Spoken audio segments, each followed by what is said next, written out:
Yeah, yeah. Only non-link up. Hocus pocus, yeah. Come. C to C. Hey, what's up? MKBHD here. So, hear me out. PS5's controller, this guy right here, might be the best part of the PS5, but maybe an even hotter take is this might be the most next-gen thing about any of the upcoming next-gen consoles. It's important. Like, of course, the graphics are going to get better, and the games will look better, but the controller evolving, maybe that's a hot take, but I think this is pretty important. So, both major consoles, Xbox Series and PlayStation 5, right around the corner, as you know, and I'm testing them both.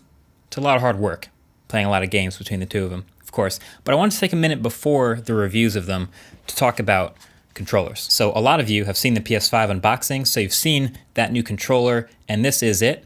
And I didn't unbox the Xbox Series X and S on camera, but I've shown it several times already, and these are the Xbox controllers. The Series X comes with a black controller, matte black everything actually, and the Series S comes with a matte white controller. But it's the same thing roughly. It's not super new, and we've seen the shape before. There's some subtle improvements I like though. USB Type-C, and there's a dot pattern on the back of the shoulders that's really nice now. But the PS5's new controller is different. It's built different. I don't know how many people are actually shopping between PlayStation 5 and Xbox Series X. Like, to be honest, I think most people already know which one they want, and they're just seeing how they can get their hands on them, pre-orders, that whole dance. But if you are still undecided, maybe the controller is that differentiating factor. So, okay, why am I making this whole video? Why is the controller so different? Well, I already showed you the fundamental new thing, the new beefier design, the new lights, the new USB Type-C, and the pins at the bottom for the dock, and even that crazy detailed texture. That's all fine. But also, this controller, when it turns on, has a feel that makes you feel more connected to the game and the console. I mean, it's a controller, so it's the one thing that you can actually say, maybe more than the screen, actually connects you to the game. So, two things about it. First, the new haptics are very strong. There's a new haptic motor inside this. Think like the difference between a new phone, the newest iPhone's haptic motor, and like an old, sloppy, traditional vibration motor. That precision to it. And then the other thing is the adaptive triggers. So I mentioned in the unboxing, when you just kind of squeeze the triggers when the controller's off, they feel normal. But when the controller's on, they have an adaptive level of resistance of when you actually pull them down. And the level of resistance can get pretty high, and you really have to squeeze the triggers, and they respond based on what's happening on the screen and in the game. So those two things are a feel that is a major step up. So together they make up the DualSense controller, and then to demo it, Sony actually made a game, it's called Astro's Playroom, to show it off, and it has exaggerated levels of haptics and adaptive triggers all throughout the game, and they combine with the speaker and the controller to really feel super engaging all the time. I was gonna say immersive, I don't know if that's the right word, but it's just engaging the whole time. So in this game, you basically control Astro and go through this world. This is one stage called Cooling Springs, and literally everything you touch feels different through the controller.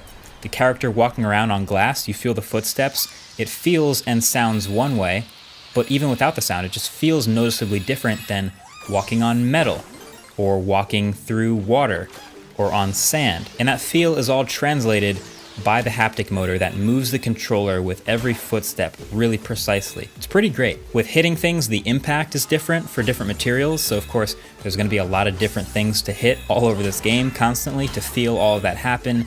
Coins hitting you feels different from hitting a leaf, feels different from hitting an enemy. And then for the adaptive triggers, they tie it to this feeling of a spring in the game, so you're using the triggers on the back of the controller to squeeze down a spring, and the added resistance plus the haptic vibration all kind of feel exactly how it would feel if you were trying to squeeze and compress a real-life spring. It is a very convincing combination of haptics. And they use this feeling for other things too, like the stretching of rope when you pull on ropes in the game, which again happens a lot. But yeah, it's clearly it's a tailor-made experience around all the strengths of the new controller.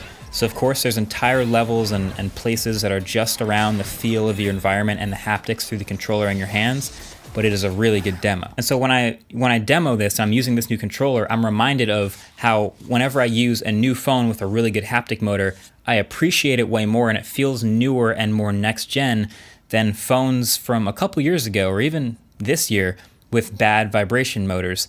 They feel worse, and you never really unnotice that. It also reminds me of the MacBook Pro's trackpad, the new trackpad, where the Force Touch, you would swear the glass is moving, but it's not. It just has a really good high quality haptic motor right behind it that feels like a very convincing real click. And that's in a much smaller space than this controller, where they can fit much bigger haptic motors. So there's a lot going on in here. So Sony published a teardown of the PlayStation 5, and it was pretty cool, and a lot of people watched it. It was very detailed. But what I want to see now is what the inside of the controller looks like. And some people are already doing that. I think Austin did a video on the internet of looking at how big these haptic motors are. So of course I can't tear this one apart because it's a review unit, but I feel like we're gonna see a lot more of that very soon. It's just when you have more space, you can do more with haptics, and that to me feels much more next gen and noticeable. And I also want to point you to this Dave2D video. He made a really good video just with a really good animation / illustration of what the triggers and the motor behind them may look like, how they add resistance to the squeezing the triggers. Dave, I hope you don't mind me using this, but it's really good. And I think here you can visualize now better how they use the motors to make the triggers harder to squeeze. But definitely check out, just watch Dave's entire video. I'll link it below. We share a lot of the same thoughts on this controller, but watch the rest of his entire video as well. So better haptics, better feel in the thing you're actually holding that connects you more physically to the game than the actual graphics. When you think about it, it's kind of a no-brainer. But I think now the question, now that we have this pretty good controller, is what other games are gonna actually take advantage of it? So Sony built Astro's World, cool demo, but what other games are actually gonna use these impressive, physical achievements inside the controller?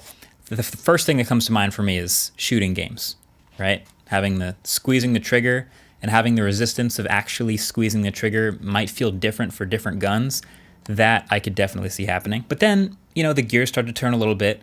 What about driving games?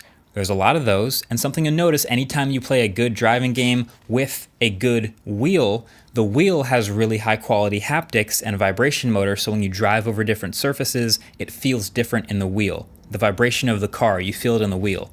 That can be done better with better quality haptics through this controller. So I can see that happening. But then there's all kinds of adventure games like the Spider-Man game. There's sports games, of course. I play a lot of 2K, so I imagine feeling the basketball dribbling through the controller. And there's actually moments where you're shooting a free throw and you feel the heartbeat of your player through the controller. That stuff will be amplified and feel more convincing on this new controller. So there's a lot of possibilities, and I'm hoping that PS5 game developers are as amped about this as I am. That would be really exciting. So that's it for now. Short video just to get the gears turning and think about this a little bit, but let me know what you think. Is this haptic engine in this controller, whatever they want to call it, enough to convince you of PS5 over Xbox? Or how are you feeling about this? Because I think this is exciting. I wanted to lift it and sort of separate it as a thought from the full reviews, but those are coming soon. And of course, much more is in the pipeline as well. Thanks for watching. Catch you guys later. Peace.